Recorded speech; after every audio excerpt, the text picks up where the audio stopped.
Hey guys, welcome back to Starcastic Remarks, and alongside James, my name is Ryan Chambers. We are the official Dallas Stars podcast of THPN. Thank you guys once again for joining us here this evening. The episode title, at least if you're watching it live, that's actually not what we're going to talk about today. I was planning on having time to go through and do this. We are not actually doing this. And James has no idea what we're going to talk about. So it's going to be really interesting to kind of throw him under the bus and tell him how much of an idiot he is because he didn't get time to prepare anything. So anyways, why don't we say hello to James? James, how are you doing? I'm doing good. Before the show started, I went and I got me some ice cream. It's Bluebell. I got chocolate chip cookie dough. That's the best flavor ever. My wife bought it for me without me knowing the other day, and I was the happiest man on the earth. I was really hoping you were going to say mint chocolate chip, and then Chris missed the perfect episode. For those that don't know, Chris hates anything mint related. Especially if it's like a green mint, right? So like mint chocolate chip or like the little Andes mints that you get from like Olive Garden or something like that. That like put a mwah to the end of like an Olive Garden meal. Yeah, he hates all of that stuff. I don't get it. He doesn't hate chocolate chip cookie dough ice cream, though, from Bluebell. He doesn't. He does not. It might not be his favorite, but it's definitely mine. I wonder what is his favorite ice cream? Doesn't matter. It's not here. Well, anyways, I want to do a quick check-in with you, James, because the episodes for the Stars fan stories are coming out one a week, but at this point I have recorded all of them except for 2. So I've basically done all of the work recording wise already for a good chunk of them. But what I do want to say is to the people that have come onto the show, and like T's episode actually went live last night, and on the audio side it went up this morning. So it has just been absolutely so much fun to get to talk to just random strangers that I didn't know beforehand about hockey. And even the cooler thing about this is just like they're all over the world. And especially in our day and age, when we're able to use technology like this and be able to talk to people like this, it's awesome. I mean, like, y'all haven't even gotten a chance to see most of them, but the 2 that y'all have seen so far, first Ryan, he's an airplane pilot from Dallas. That's awesome, and he's a TikTok creator in and of itself, and he does streams and does like air simulations and stuff like that. And then he lives in Vancouver, but he's from Australia. Like I don't know. That's just cool. And it's also some event management and helped in the Vancouver Olympics. Right. Yeah. And so just, and that's what got him here to North America in the first place was the Vancouver Olympics. And, just getting to hear how that process went. And there's, I'll give y'all a quick, what is it called? A teaser. I mean, UC was that was really cool. Like he's from Finland and he's been a Stars fan for as long as I have, since 1993. And it's really interesting how he became a Stars fan because it actually, a lot of people think it was Jere Lehtinen. It wasn't Jere Lehtinen that made him a Dallas Stars fan. So wait for that episode to come out. And then I also got to mention Eden and her 2 sons. They both briefly made a quick cameo on the podcast, and that's going to be coming out here in a couple of weeks. They were such a blast to talk to, and I mean Zoe, and like it's been so much fun getting a chance to talk to all these Stars fans, and even for a lot of them, get their opinions on how they feel about the current state of the off season and stuff like that, because especially with social media right now, and this is kind of getting into what I want to lead into today to talk about, James. The general feeling is that the Dallas Stars are going to take a step back next year. And most people believe that it's not in terms of like they're just going to miss the playoffs, like just straight out the bat. Then like that's what everyone expects. Because I don't think that's true. But they feel like that the window of opportunity for the Stars to get it taken care of in terms of winning a Stanley Cup, that door is extremely narrow now compared to all of the depth that the Stars just lost. I mean, you lost Marchment, you lost Dadonov, you lose Granlund to a certain extent because he was here for a good chunk of the season. And a lot of the people are looking at the roster and they're saying, this roster is not as good as the way that we ended last year. And to people's credit, okay, fine. If you want to believe that, that's perfectly fine. And you're allowed to do that. But James, I want you to answer the question. Are the Stars better now than they were at the end of the playoffs? I would say no on paper. I mean, it's pretty clear cut. You lose Granlund and Marchment. Really, those are the two big ones. You lose both of those. It has massive ramifications for the rest of your roster. But I think a big part that's like missing in all that is how the team was playing together before any of our trade deadline arrivals happened. And the team was playing amazing. And that's without Granlund. That's without Rantanen, too, by the way. So I can see where people look at what the Stars had at the end of the postseason and feel like we really missed an opportunity, because they really did. But the team never meshed as well as the team that started the season.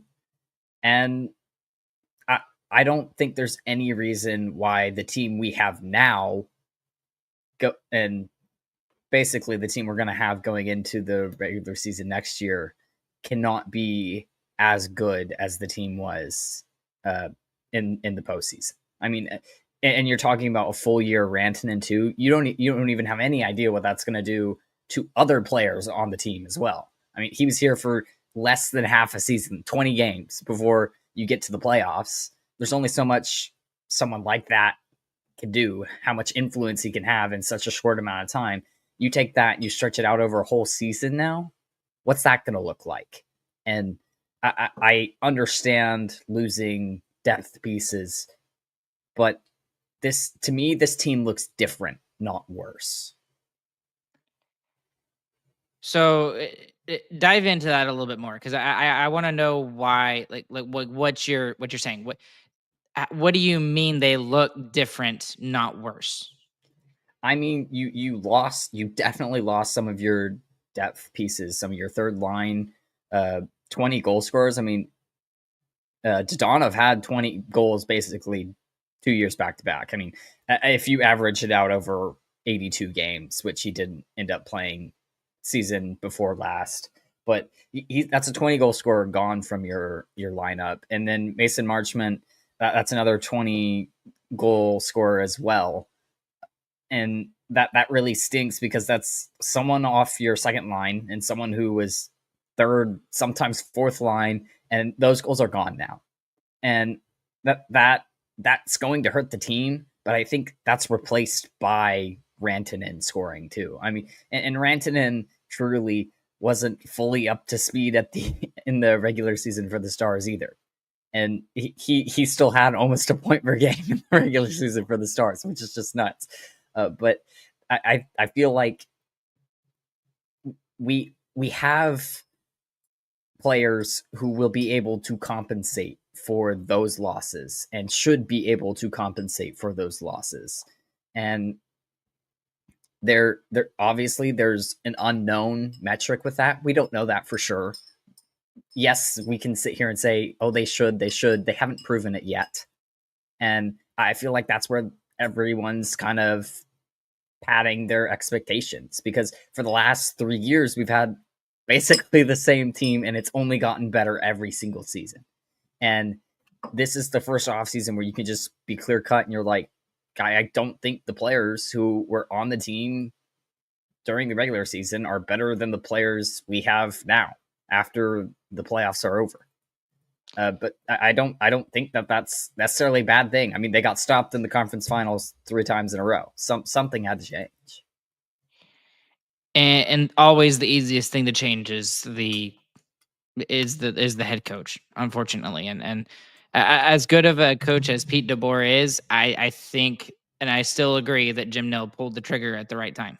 Like if he's really believing that this team can still do it, which I think they still can. I think it's going to be a little bit harder for them if certain players kind of don't live up to expectations, possibly. But but they still can do it. So I here's where I'm going with this, James, and why I wanted you to kind of dive deep into that a little bit more, because we're way over analyzing this, but this is what we're supposed to do. This is the team. What I believe is that for the most part, the team we see in front of us now on July 9th, which is the time of this recording, is going to be this pretty close to the same lineup that we will see opening night for next season. That I mean, the lines are going to be completely different, and I'm sure goalie is going to go through and try all sorts of different combinations and stuff like that, and we can talk about that too in a second. But I think what's different about this team going forward is that there are a lot more questions. There's a lot more uncertainty compared to, full blown out confidence in things happening. And so let me explain what I'm talking about. Okay. When it comes to goaltending, I don't think there's any questions about goaltending. I think both Casey and Jake both showed that they can carry for a decent period of time the team if need be, and they were both excellent. They both had very good stats. Could they be better? Maybe, but the goaltending was not the issue in the playoffs or in the regular season at all. It was solid throughout. So I think you can rely upon that. So, which is why we haven't heard a lot of talk about that. The only thing we've heard talk about is the drama between Pete DeBoer and Ottinger. That's all we heard, right? We didn't hear about, oh, well, Otter sucked this game and blah, blah, blah, blah, blah. And he had his off games, but he had way more chances where he was excellent compared to, giving up really bad goals. And if he gave up really bad goals, he normally would come back and, come back with a really good game. The questions, a lot of it come on the offensive side, and it should, because for, especially the last two playoff runs, the offense completely dried up. So for me, there are two major questions, and one offense in terms of forwards and one in terms of defense, right? For me, and I think a lot of people are talking about this, that second line left wing spot is a big gaping hole in the lineup right now. For a while we talked about, oh, well, the second line center is a really, big gaping hole. Well, we have Matt Duchene and Wyatt Johnston both. Either one of those guys could be the 2C easily, right? That second left wing spot is a big gaping hole. There's a lot of questions. Now, don't get me wrong, there are absolutely people that could fill those holes. And, we take a look at like three players in particular, James, which is nice because you got three darts to fill the hole, or, three pieces of tape to kind of make sure that the boat doesn't sink. You've got Wyatt Johnston, assuming that he doesn't play on the third line anymore and he's not in the center. So he would center the second line and Duchene would scoot over, or maybe he plays on the left wing side and Duchene is centers. You got Sam Steele, who I think a lot of people are trying to talk up a little bit, which we could see that he's had some glimpses, but the points don't really say that. But again, he hasn't played with top performing people. And then the other one that's the most intriguing is Maverik Bourque. So of those three players, one of those three feels like they have to hit in order for the Stars to be successful in continuing their ability to really make sure that that the offense continues on. So I have one more question, but I want to get your thoughts on that. What is that a fair assessment? Is that a good analysis of what we're looking at right now? I mean, yeah. So basically, we're down to someone has to step up, which is ironically what we had been saying for defense for the past 2 or 3 years. So of those three guys, who I don't want to phrase it like this because they don't have to, but who has to step up? Like who 100% has to step up in order for this team to be successful out of those 3 guys? Like, who do I think is going to, or who really Who needs should to? first? Who should first? Really, you need Maverik Bourque to kind of step up and take more of that. That's the obvious answer. That's your second year player who should be a skilled forward. Kind of got he played on the fourth line basically the whole season because we had people to fill those roles. The role that is kind of ideal for him has now opened up, and that's where you want him to slot in. So I'm sure he's going to get a good look. A lot of it is going to come down to how much the new coach really wants to keep Wyatt at center or not, because that was a whole debate, like with DeBoer too, because he didn't want to move Wyatt from the third line center because Wyatt's so good at center. But is the new coach going to think differently and rather have him on the second line where he can score more goals? He's a little less effective defensively. I mean, that's just going to be how it is. But he's 1,000 times more effective offensively. And then you just have your bottom 2 lines that are basically just going to play defense, besides maybe like Sam Steele. So then let's answer the other question. Who will? At the end of the day, after the dust has settled, we're like 20, 30 games into the regular season. Who's going to be the guy that regularly is that guy on the left-hand side? Heck if I know, dude. I mean, like that's speculation, James. You have to guess. Well, this is why this is so hard, because like you have to go with your rookie to take a random step. Like that's just a blind dart. You have to go with Sam Steele, who has played up in the lineup before, but hasn't ever like produced at a second line rate, is what I would say. At a top 6 forward role. He has never been asked to do that, and he has not put up points like that before. He's never gotten a season over 30 points, which is kind of shocking with how much skill he shows on the ice. Or I mean, the obvious one is just throwing Wyatt Johnston there. But I think as since following this team with DeBoer, my mind is just stuck that Wyatt is just a center, and that's where he has to play. And truly, it's probably going to be either Wyatt on the wing, or they're going to move Duchesne on the wing. Hopefully, I kind of hope that that's what happens, because then you get Steele and Bourque, and I feel like that could work really well. But I'll go with Wyatt for 30 games into the season. Safe bet. Wyatt Johnston's probably on the second line. It also depends on, again, like you said, James, it really just depends on how goalie is talking with his coaches about what he wants to see from them. Because Sam Steele is absolutely an energy guy. Like, if you need someone to be the jumper cables to the second line to be like, hey, y'all need to get going, you throw Sam Steele on that line. That would make complete sense in that argument. In Wyatt Johnston's case, what is the, like, we've always argued and we've always complained about the fact that he hasn't been given really good players to play with, right? He's a good player, but he's not necessarily a game changer, right? Like he is the good player on his line every time. Yes, right, exactly. So if he's playing with Duchesne and with Sagan on that second line, he's playing with really good players, really smart hockey IQ players. And then if you look at Maverik Bourque also makes some sense to me, James, because history tends to repeat itself. When you look at the way that his career has gone, at least professionally, he started his professional career 3 years ago with the Texas Stars. He started really hot, and then for the rest of the season, just completely faltered. It was a learning experience. Let's put it in a positive way for Maverik Bourque that year. And then we all know what he did the next year, and he was AHL MVP. He was one of the best players in the AHL, along with Logan Stankoven. Those two guys just went off. It was ridiculous how well they were playing.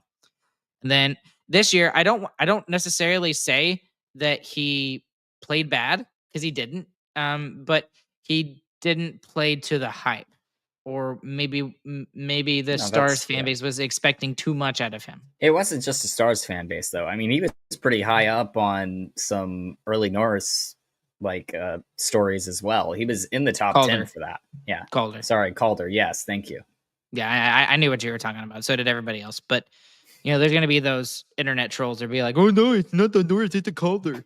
Okay, and then this next year, if the pattern follows the way that his professional career has gone, he's going to have an explosion year of a season. Now, I'm not saying he's going to go off and score 100 points or something like that, but I mean, realistically, you would probably want him to be like at least a 20 goal, 50 point player. Somewhere around there. You get that out of Maverik Bourque playing on a second line, that would be fantastic, I think. And anything above that is just great. So I think the other thing that the coaching change is really going to help. We're going to see Wyatt Johnston finally under a different coach. I mean, he's had his whole NHL career under Pete DeBoer, and what's crazy is so his first season in the league, 24 goals, 17 points for 41 points. Or sorry, 24 goals, assists. 17 assists for 41 points. And the next year he increases it, 32 goals, 33 assists, 65 points. And what did he do this year? He still increased it. 33 goals, 38 assists for 71 points. I mean, this player is slowly getting better, and his time ice is going up exponentially. I don't see a reason for why Wyatt Johnston would not just be able to slot into the second line and be an absolute superstar. And he will have less responsibility, and he will be asked to shoot the puck more if he's especially on the wing. And he's still a decently big guy. I think he's 6'2". So it's not like he's like, super tiny or anything like that. He's very large. He's a large human being. So if he needed to go in and get those pucks, he will. And based off of what we heard in the press conference from goalie, that physicality aspect, that playoff, mindset is going to be kind of put into them day one. And this is how you will play. And then you ramp it up all the way up to the playoffs. So that could be something that will be good for Wyatt, because we haven't really seen Wyatt do something like that. So, hi, Cooper. Sorry, Cooper's waving at me behind my screen on the other side over there. Way Squirrel. Over there. But so that's the first big question I think a lot of people are talking about is you got 3 darts to hit the bullseye on the left wing spot on the second line. And then the other one, I think, James, is on the defensive side. And it's another big, glaring, gaping hole is who's your number 4 guy? Because you could argue that there are 3 guys that could fill that hole. And it would make some sense. So the first one we'll talk about because it's Chris's favorite, and it makes sense if he's going to take that next step, but it's a big if. Lian Bichsel is going to have a full year in the NHL next season. At least we're assuming, which I don't see how we don't assume that based off of what we saw in the playoffs, what we saw towards the end of the regular season. I think he has solidified his NHL roster spot. So despite him being left-handed, he could play on the second pairing with Esa Lundell, and Esa could play the right side, or maybe even Lian can play the right side. Okay, whatever. So we'd have 4, left-hand guys in our top 4, which at the end of the day is not the end of the world, but that's not what a lot of NHL teams want to see. They want to see a lefty righty, lefty righty. I see why Chris says that that's our 4th best option, but then you have 2 right-handed defensemen as your bottom pairing. Exactly. Okay. And then that gets to the other 2 guys that I'm talking about. And the second one is Ilya Lyubushkin. I think he is the de facto, favorite to be the number 4 guy in that slot next to Esa Lundell. And that's not, and I'm not saying this to be critical of Ilya Lyubushkin, but typically on a Stanley Cup winning team, you probably want him being in your bottom pairing, right? That makes sense to me. And he he did amazingly well with the roles that he was asked to play last year. At 3.25, he was basically the number 2 guy last year for a good chunk of the season, especially when Miro got he hurt. played on the top pairing, yeah. Yes, yeah, and he's had experience with that because he did that in Toronto when he was playing with Morgan Riley. So it was nothing that was outside of his comfort zone. So, but at best, you would want him to be on your bottom pairing. That's just what you would want him to do. And then the other one, which is the most intriguing to me, because I've forgotten what it looked like. I think the biggest wild card in all of this, even more so than the left wing side, is Nils Lundkvist. Like, this is a guy who I fully expected him to be re-signed. Everyone was like, oh, well, maybe this is finally the year that Jim Nill lets him go. No, Jim Nill has kept this guy around for 3 years now on 1-year contracts, and he refuses to give up on this player. And, he was in the doghouse for a little while with Pete DeBoer in 3 years ago and 2 years ago.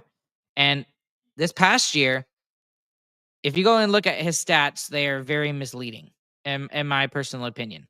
The eye test told me completely differently on how well he was playing, especially on the defensive side of the game. He was focusing on that. He built up a lot of muscle. He got a little bit bigger, even though he's on the smaller side. He's not small. He's 5'11", but he's on the smaller side in terms of NHL blue liners. And like, he was, and a lot of people forget, he was playing with Esa Lindell. It was Harley and Miro on that top pairing, and it was Esa and Nils Lundkvist. And I know it's not hard to look bad next to Esa Lindell, but he was playing very, very well in that role, being the de facto number 4 at that point.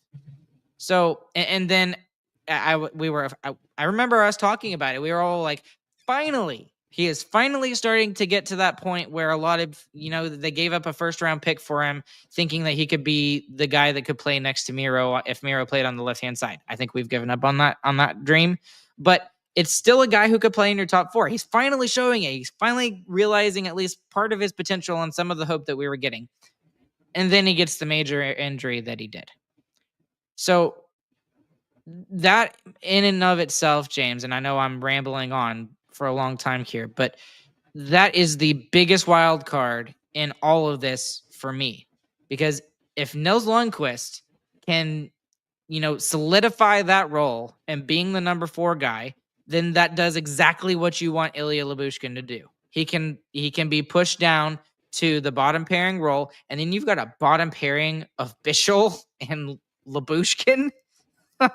Like, that is a very formidable, nasty-looking bottom pairing, and you've got guys who can play with each other really well in the top 4, if that can work. And then on top of that, you can experiment a little bit, and you can have Esa play up and as the number 2 guy next to Miro, and then Harley can play with Nils Lundkvist or whatever. It gives you a little bit more options. So I think in training camp, that's going to be the thing that I'm going to be very interested in to see, is if Nils Lundkvist can finally solidify, because he had it, but if he can solidify being that number 4 guy, I think that will help this team tremendously in the long run, because everything else just falls into place. Yeah, Thoughts? and really a lot of the defensemen could shake up as a whole too. I mean, we don't know what style of defense they're going to run yet. We've been in this man kind of defense for 3 years now, and we don't know if that's going to go back to zone or a hybrid of man and zone. We really don't know how this is going to work, and I feel like there's potential for Lyubushkin and even possibly Matt Dumba to do a lot better under a zone defense versus a man defense. And I'm glad you mentioned Matt Dumba, because I think we've He's talked still about on the this team, enough. guys. Yes, yeah, he's still here, but it obviously, with the way that the cap looks, I think the Stars are $1.7 million over the cap right now. During the off season, you are allowed to be 10% over the cap, So that's perfectly well within range and able to do that. So there has to be a move made, period. And I I know that people are like, oh well, you can do it with Lyubushkin too. You can get rid of him too, but I don't want to get rid of Lyubushkin. Like he was very versatile and he was very good, and he's only getting paid $3.25 million against the cap. Like that is really, really good value for a guy that you're asking to play at a top 4 role. And in some cases, he played the top 2 role for a good chunk of the season last year. I would argue he's honestly underpaid, right? Considering what he's done. But I want to transition to this a little bit because, and not to get rumory or stuff like that, but there are still some things that are percolating in the out there, and it's nowhere near like it was before July 1st or even on the day of July 1st. It's nothing like that, but we are still seeing things about Robertson being talked about and him still possibly being moved for whatever reason. I think at this point that is 100% not going to happen. Now, I think the thing that will move the needle is how much he asks for or how much he expects to get for his next contract. So before I get into anything else, James, what do you think his next contract is actually going to look like? Dang. So let's go off of Rope's and Wyatt's because those are the two that have been signed most recently. They're both at 8.4. Rope's is 8.45, but I mean, I think he's going to get more than that because he honestly scores more goals than both of those players do, and that's just the thing he does, and that's the most valuable thing in hockey is scoring goals. I mean, you're looking at 10, probably 10 mil. Yeah, I agree with Darren in the chat here. He's saying 10 to 11. I that's kind of what I'm looking at too. I'm hoping not the 11. And of course, it all depends on, is he going to sign soon or is he going to go the whole season and then see what he can get at the end of the season? See if he can have an even better season than last year. You really just do not know. Well, if you're Jim Nill, do you bet on him having a quote unquote down season and he only has 60 or 70 points? No, you don't. Because you know what he did last time. Yes, right. Exactly. Because he signed that new contract and then just went off at the beginning of the season. And he missed training camp. Or a majority of training camp, something like that. But that's why I think if you don't get him done now, you're taking a huge risk if you don't sign him before the season starts. That's just my personal opinion. And now, is he going to get 8 years? I don't know.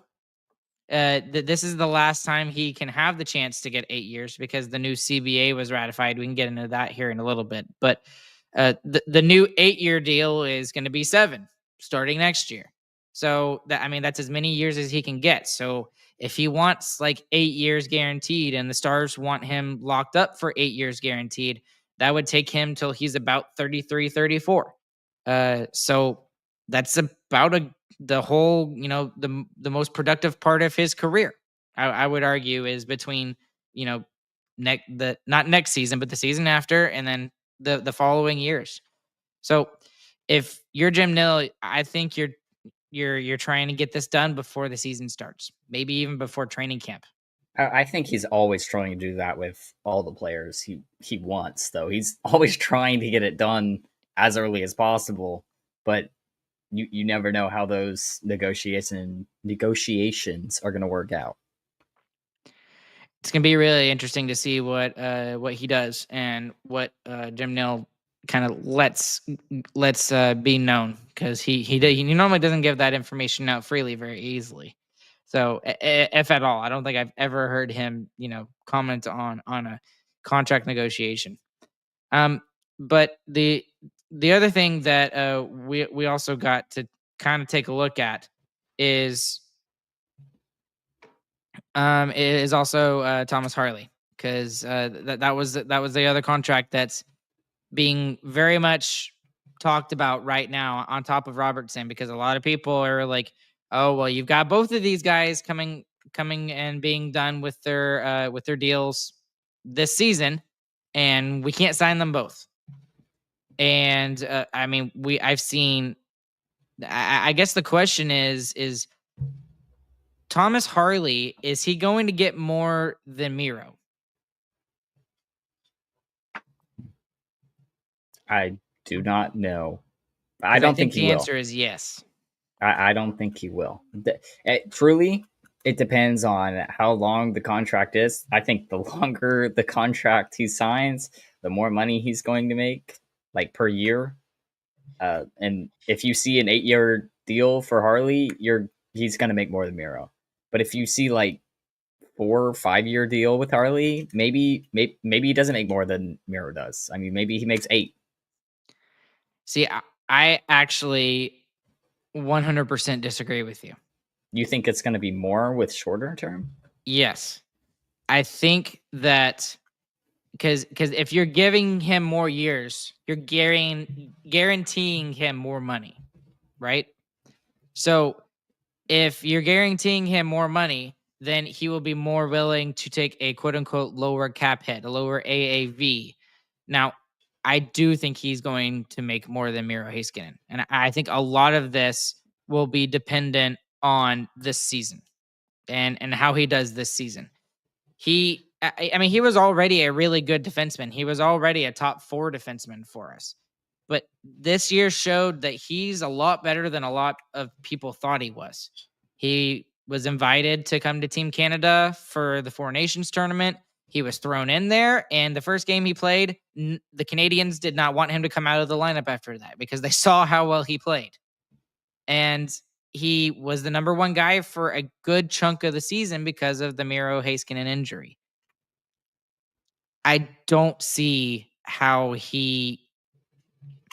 it's around 10. I think it's like 9.75, maybe 10, 10.2. And I think that I think that's a 7 or 8 year deal with that. And if you want him to take less term, he's looking at like 10.5 to 11, maybe even 11.5. That's just my personal opinion and what I think of this, because I think he is going to be that. I mean, he is that important to the blue line. Because I mean, if you lose him for whatever reason, you trade him out and you don't get in any kind of defensive help in return. I mean, you've got Essa still, which is good, but Essa is not a puck moving defenseman like Thomas Harley is. Essa is not a power play. I don't want to say specialist, but because Harley is not a specialist, he's just very good on the power play. Harley can do a lot of stuff. That really, really hurts this decor if he's not around. So I think he even could make more than Robertson. I truly believe that. Maybe if he scored more goals.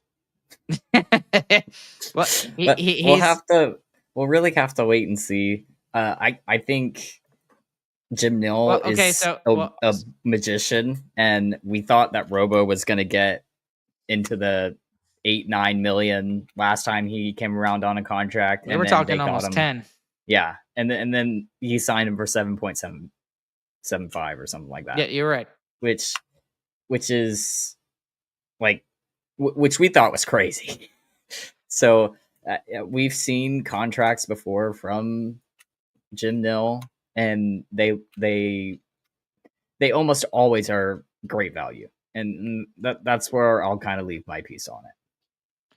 So here's a decent comparable, and just because this is very recent, Evan Bouchard just signed his big old monstrous deal.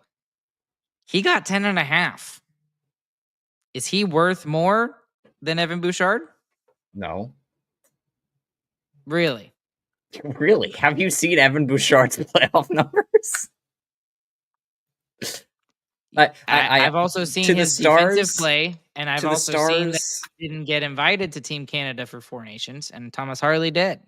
To the Stars, maybe Harley is more important than Evan Bouchard is to the Oilers, but I feel like scoring and goals really drive up contracts, and also where you're playing also really drives up contracts. And I don't know if he's gonna make Evan Bouchard kind of money. And I'm kind of arguing against myself a little bit too. Thomas Harley is not the number one defenseman still. You could make an argument that he could be, and we even talked about it for a period of time. Like, is Thomas Harley really the new number one guy? Like he plays like it. And do we have two number one defensemen on this team? I think we do, to be honest with you. It will be interesting to see this year is really going to tell it. Like, if Thomas Harley comes in and like takes the NHL by storm this year, like he did last year, and how well he played and how much accolades he got, then for sure he's worth more than Evan Bouchard, because Evan Bouchard is the number one guy there. He is in a lot of people's eyes. So I don't know. It's just a very interesting argument getting into that and seeing, like, okay, well, if is he worth more than Evan Bouchard? How does he compare defensively? I think especially defensively, Harley is a way better defenseman than Evan Bouchard. That's just my personal opinion. Yeah, but I feel like it's all the contracts we see for the next 3-4 years are all going to look really weird to us, mostly because the cap's rising, and we're just, I mean, we can guess who, what, where, however much we want, and then we're going to see something and we're going to be completely baffled at how that happened. Okay, let's move off of that for a little while, because there's a couple of other things I do want to get into with you here today, James. And one of them is the recent news about Gavin McKenna. Do you know who that is? Yes. Okay, so for those of you that don't know, Gavin McKenna is the projected number one pick for the draft in 2026. And it's not really good. Yeah, it's not close right now. Like, there's not really anybody else that a lot of people are talking about, that could be above him.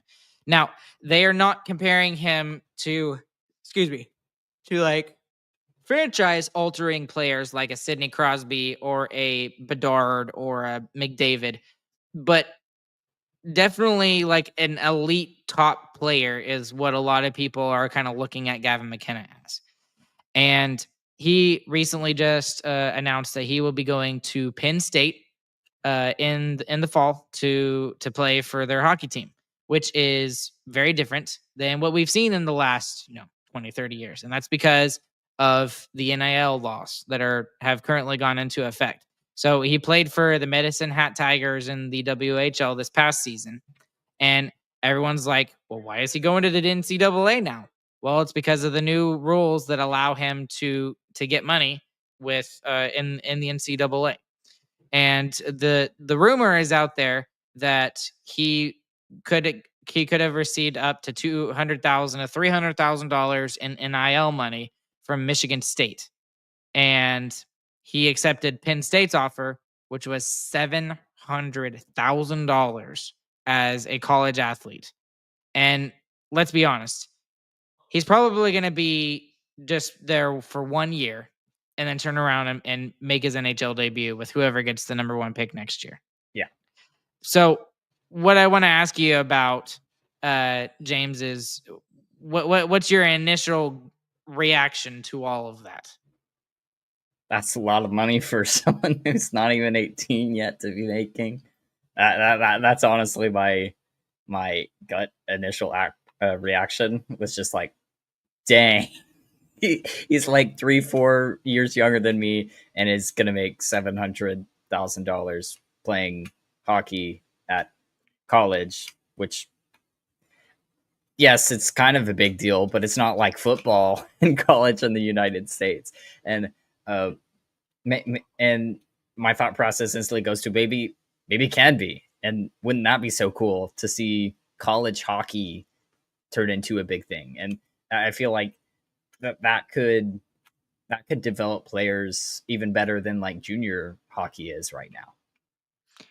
Oh, okay. So, I'm glad you went that direction because a lot of the talk right now is, oh well, these, major junior leagues in Canada are losing all of their stars, and now it's just going to go down the toilet with those leagues. I don't personally believe that, and I've listened to several podcasts now that have talked about the same exact topic. Um, and I understand the sentiment on both sides. What do you think about NIL? Because I still honestly don't know how I feel about it. Because you mentioned college football. College football is enormous, absolutely freakishly enormous in like all across the country. And in some cases, these schools are racking in like billions of dollars in advertising money and contracts with TV networks and stuff like that. Like it's absolutely ridiculous, and the players are seeing none of it. So it's like you can kind of understand why like Big Brother is taking all the money and Little Brother is doing all the work, right? Um, But at the same time, some people are arguing on the other side and saying that this whole NIL thing is just ruining college sports and how it used to be and what it was intended to be, which was you were playing for the glory of your school. I understand both sides. Where do you stand on it? What do you think? I think glory is thrown out the window when billions of dollars are being thrown around. I mean, honestly, I understand, really do, whole school spirit thing. I think people have already moved on from that. Sports have become such a big deal that it's really been blown out of proportion, specifically for the bigger colleges who have built up programs, who have training facilities the size of stadiums themselves. It's it's a little nuts when you look at it and you're talking about players who are making no money, and it's all going to a college. And we're not talking about giving players lucrative amounts of money, which maybe one day they will if they're really that good. But it's the schools are making so much more money off of it.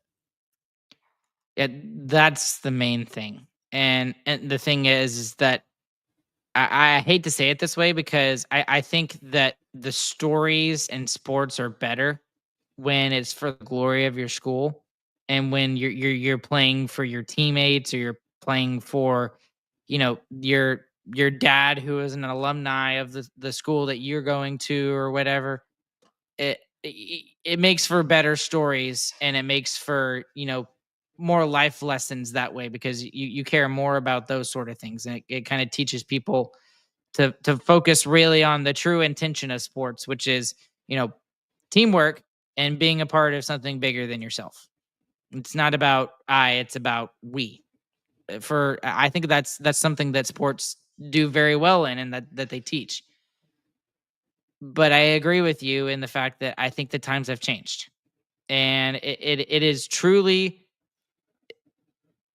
unequitable for these players to be performing at this high of a level and not really seeing a fair percentage of it.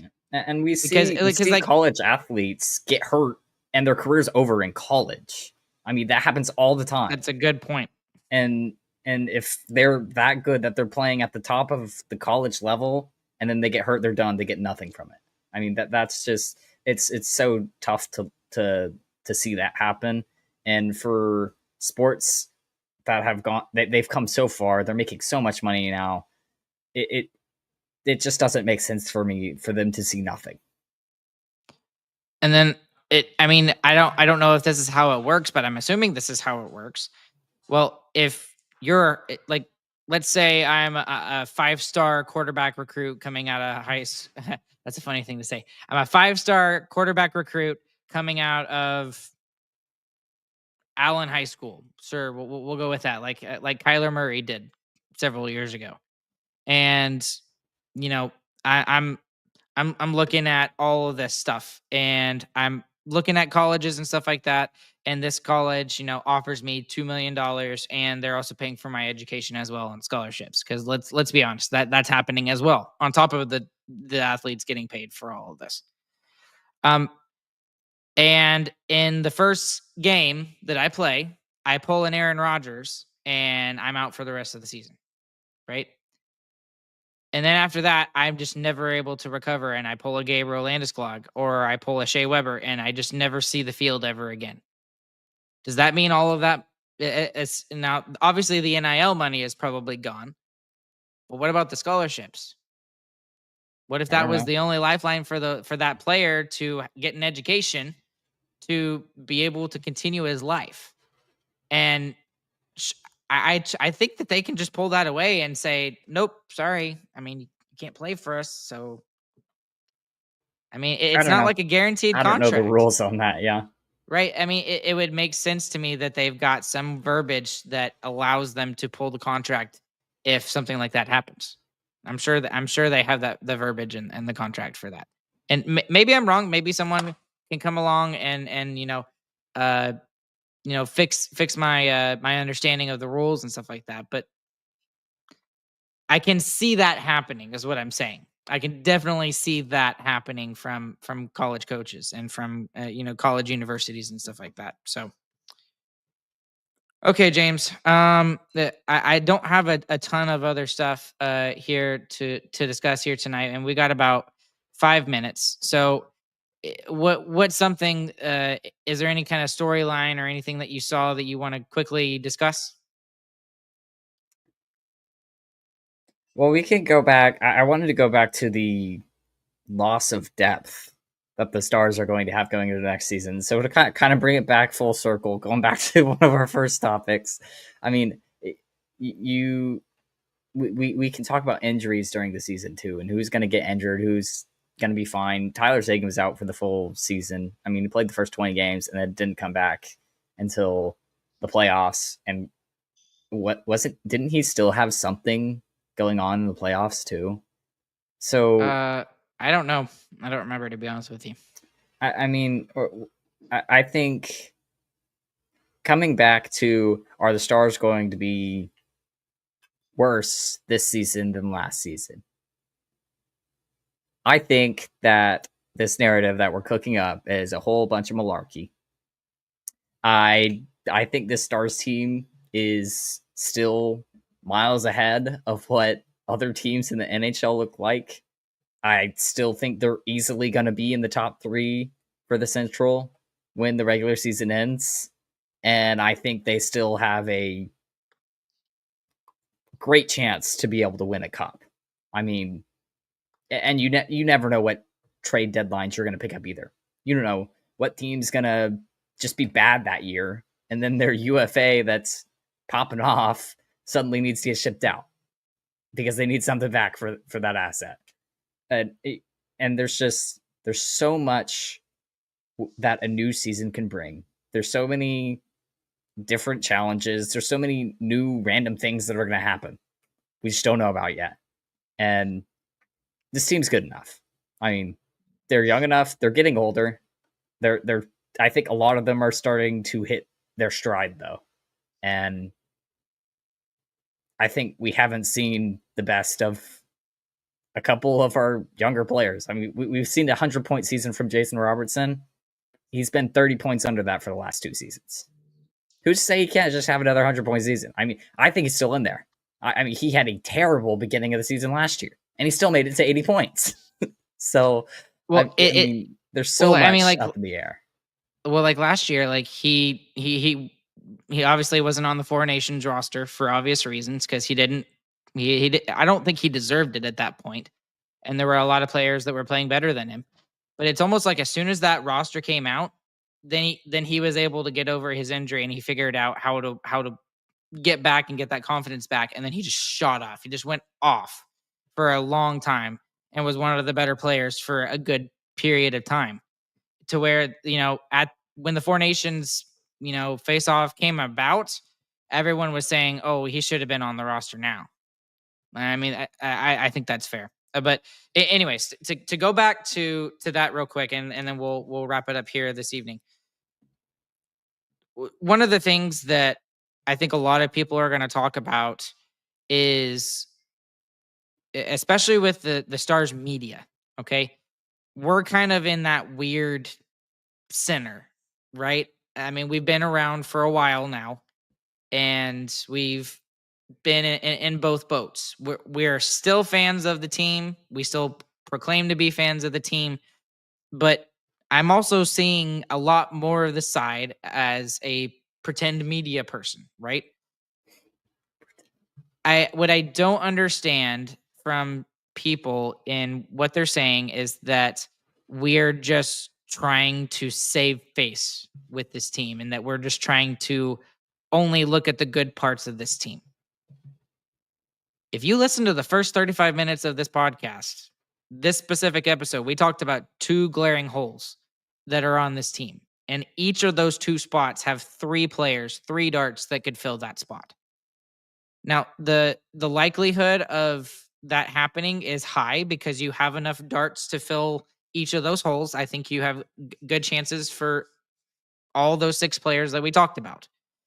So I don't think that that's us, trying to just build up the team and just feeding the narrative that, we're just pushing the Stars narrative for them.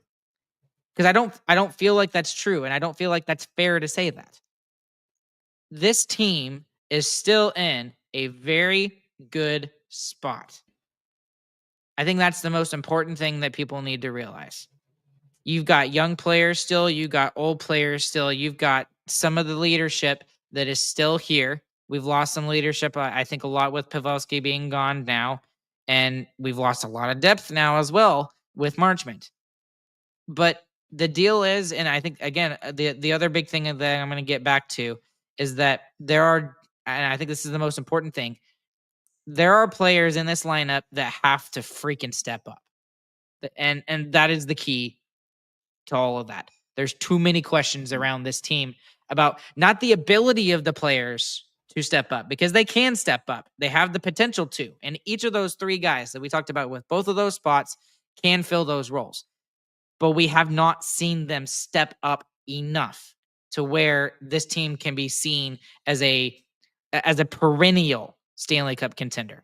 They are a Stanley Cup contender. Glenn Golitzin, Jim Nell, still were pushing that narrative, and I still believe that they are one of those 7 to 8 teams that can be one of them that wins the cup. If they want to get over that hump, if they want to beat Edmonton, if they want to beat Florida, if they want to beat the Golden Knights, because the Golden Knights are going to be coming up here soon, especially with the Marner signing, there has to be those 6 players that step up. I'm not saying all 6 of those guys have to step up. If all 6 of them step up, then I really, really like our chances. I really do. But we cannot have all 6 guys be passengers like we saw in the playoffs. There were only 2 drivers of the bus in the playoffs, and that was Mikko Rantanen and Jake Ottinger. That was it, in my personal opinion. And here's the crazy thing, guys. We made it to the 3rd round off of the backs of 2 players. With some things, with some specialties coming from Sagan having a really good game there, and then also the Granlund hat trick as well. This team is a lot closer than people think. And it's because those 6 players have not stepped up. That is why I have hope. There are 6 chances, and only 2 of them have to really hit for this team to be really good. And if more can hit, then I really like our chances. And that's why I believe in this team. And that's why I don't believe that I'm pushing this narrative of for the Stars, for them. It's not. And I don't think that's fair for anybody to come after us or any of the media members and say that. Because there are people that are saying that. And I mean, the DLLS guys are coming out and they're not being vilified like a whole lot or whatever, but there are those the people in the chats and that come out and comments that I see on social media that, oh, well, you're just pushing the Stars narrative for them and you don't know what you're talking. I literally just spent about 7 minutes explaining why I still believe in this team, and it's all logical. It's all logical. It's not deaf hope or blind faith or anything like that. This team is a really good team, and they have the ability to win the Stanley Cup next year. Okay, well, I felt like I was giving like a speech at like graduation or something like that for a split second. Yeah, hockey's back, guys. It's July 9th. Maybe I should have saved that speech for like August or September. You'll have another one. Don't worry about it. Yeah. Well, I already miss hockey. I think if there was a good month there where I was just like enjoying that it was over, didn't have anything to do, and now I feel like I have too much time. And I miss watching games again. So, I do too. Yep. And thus goes for our long off season. Well, thank you guys so much for those of you who have been following along with us live here today. There's even more of you who are listening afterwards. If you're watching on YouTube, please consider clicking like and subscribe. Hit that notification bell. We're trying to reach 1,000 subscribers. We're getting very close. We're like inching towards our goal like every single day. It feels like we'd really appreciate it if you guys would just go ahead and hit that subscribe button for us. If you're listening on the audio side, 5-star reviews also help us as well. And if you would like to follow us on social media, at Starcastic is where you can do that. In terms of other things, we've got the Who Cares Club. If you like to join for $5 a month, that kind of helps us just keep the lights on here and what we do. We've also got our media kit as well. If you or someone you know would like to be a sponsor of our show, we would love to communicate with them and talk with them. If you could send them our way and then have them click that link down in the description below or in the show notes, we would appreciate that. And there's lots of things coming up for the rest of the offseason, guys. We've got the Stars fan stories that are continuing every Tuesday at 7 o'clock, except for one exception, because there's a gentleman from Finland who I wanted his family to be able to watch it at a decent time for them. So one will go live at 12 o'clock Central. All of the others will go live at 7 Central. And then, as always, we will be going live every single Wednesday night for the rest of the off season. Hockey will be back sooner than we think. Alongside James, my name is Ryan. We will catch you guys on the flip side. We hope you guys have a fantastic morning, afternoon, evening, whenever you guys are listening. James, can you go ahead and just give us Go Stars? Go Stars.